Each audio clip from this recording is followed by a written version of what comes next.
Welcome to Devotions from Israel, a 5-minute word of encouragement. Today's devotion is taken from Isaiah chapter 5 in John 15.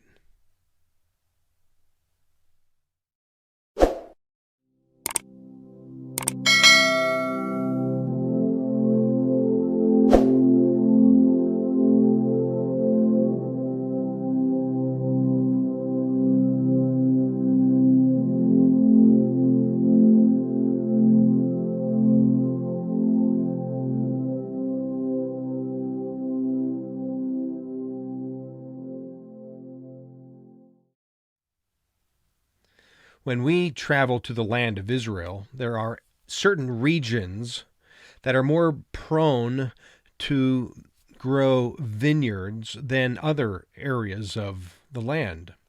Of course, in the desert areas, the Negev, the Judean desert, even the southern highlands, you don't see many vineyards at all there. But as Moses would actually articulate in chapter 8, there are several species of food groups, if you will, barley, grain, figs, pomegranates, olives, dates, and of course, grapes. So in the area of the southern Shephelah near Lachish, they are known to grow table grapes. Whereas other places in the Shephelah, as well as in the Golan up north in the upper Galilee, you see many other vineyards that are specifically used to make wine. Well, the prophet Isaiah, who was a late 8th century prophet to Judah, wrote this about the vineyard. Chapter 5 of Isaiah. I will sing for the one I love, a song about his vineyard. My loved one had a vineyard on a fertile hillside. He dug it up and cleared it of stones, and planted it with the choicest vines. He built a watchtower in it, and cut out a winepress as well.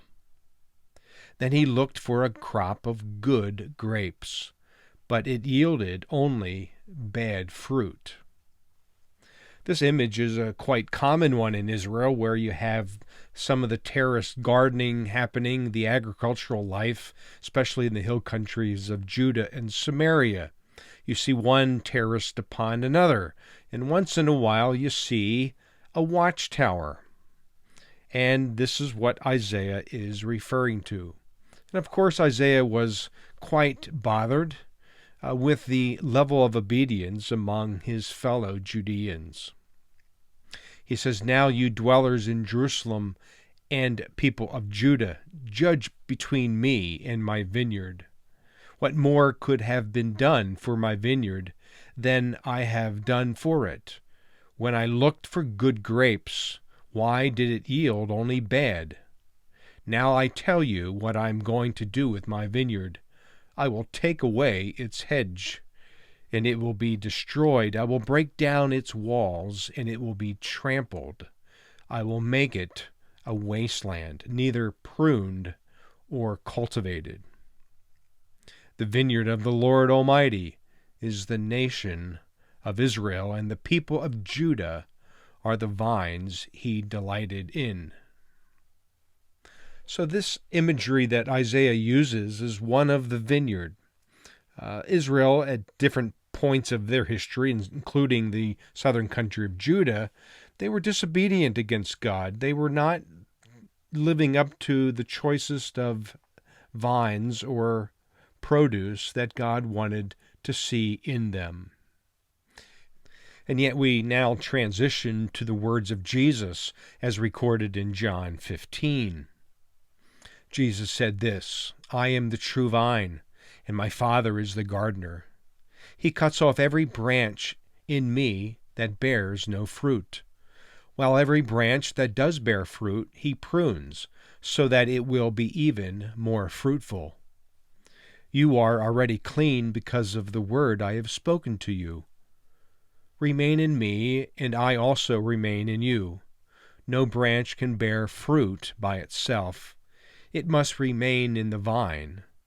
Neither can you bear fruit unless you remain in me. I am the vine, you are the branches. If you remain in me and I in you, you will bear much fruit. I think Isaiah realized the disobedient level of his people. They were not bearing fruit for God and his kingdom. God was disappointed. And yet these words of Jesus remind us as followers of him that we are also to be people, disciples, followers who bear fruit for him. After all, he is the true vine, and we are the branches. I hope that this word of encouragement will inspire you to bear much fruit for Jesus, for his glory, and for the sake of the kingdom. Until next time, shalom.